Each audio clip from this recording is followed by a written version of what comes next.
Di sini saya akan mempresentasikan perbedaan ideologi dunia dan Pancasila sebagai ideologi terbuka. Yang pertama, perbandingan ideologi komunisme, liberalisme dengan ideologi Pancasila. Ideologi komunisme merupakan perlawanan besar pertama dalam abad ke-20 terhadap sistem ekonomi yang kapitalis dan liberalis. Komunisme adalah sebuah paham yang menekankan kepemilikan bersama atas alat produksi, tanah, tenaga kerja, dan modal yang bertujuan untuk tercapainya masyarakat yang makmur. Ideologi liberalisme merupakan suatu ideologi yang memberikan kebebasan individu tanpa batas atau halangan dari pemerintah.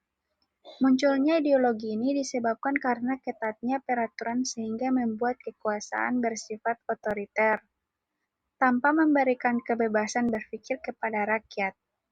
Salah satu yang menganut ideologi liberalisme adalah Amerika. Kebebasan telah muncul sejak adanya manusia di dunia, karena pada hakikatnya manusia selalu mencari kebebasan dirinya sendiri. Berikut ideologi Pancasila. Ideologi Pancasila merupakan suatu hasil perenungan atau pemikiran seseorang atau kelompok seperti ideologi-ideologi lain di dunia. Pancasila diambil dari nilai-nilai luhur, budaya, dan nilai religius bangsa Indonesia. Pancasila berkedudukan sebagai ideologi bangsa dan negara. Pancasila berakar pada pandangan hidup dan budaya bangsa, dan bukan mengangkat atau mengambil ideologi dari negara lain.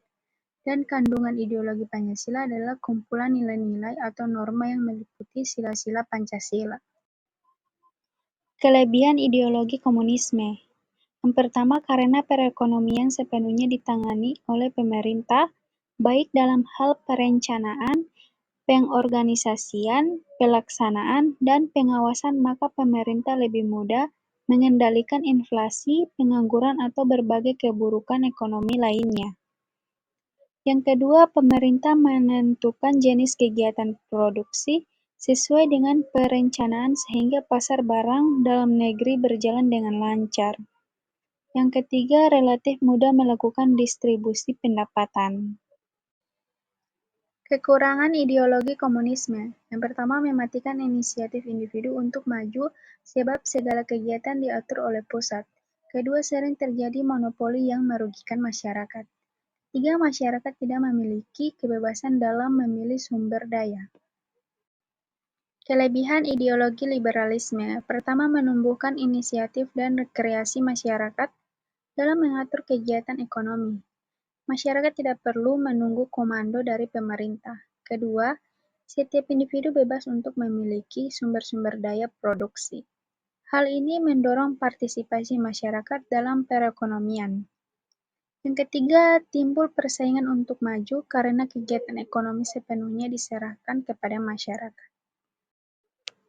Kekurangan ideologi liberalisme. Yang pertama, sulit melakukan pemerataan pendapatan karena persaingan bersifat bebas. Pendapatan jatuh kepada pemilik modal atau majikan, sedangkan golongan pekerja hanya menerima sebagian kecil dari pendapatan.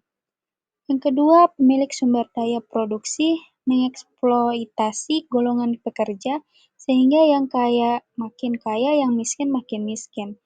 Ketiga, sering muncul monopoli yang merugikan masyarakat. Kelebihan dan kekurangan ideologi Pancasila. Yang pertama, mencakup nilai-nilai positif yang diambil dari berbagai ideologi.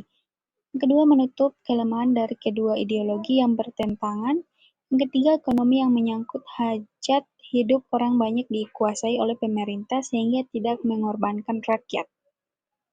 Kekurangannya dapat menimbulkan tafsir yang berbeda-beda. Terakhir, Pancasila sebagai ideologi terbuka. Pancasila sebagai ideologi terbuka adalah pandangan hidup bangsa Indonesia yang mengandung nilai dasar dan nilai instrumental yang dapat berinteraksi dengan perkembangan zaman dan dinamika secara internal. Ideologi terbuka merupakan bentuk ideologi yang tidak dimutlakkan dan terlahir dari hasil kesepakatan masyarakat. Pancasila sebagai ideologi terbuka senantiasa berkembang seiring dengan perkembangan aspirasi, pemikiran, dan akselerasi dari masyarakat. Tujuannya adalah mewujudkan cita-cita untuk hidup berbangsa dalam mencapai harkat dan martabat kemanusiaan. Pancasila sebagai ideologi terbuka dapat menyesuaikan diri dengan perkembangan zaman, ilmu pengetahuan, teknologi, dan perkembangan aspirasi masyarakat.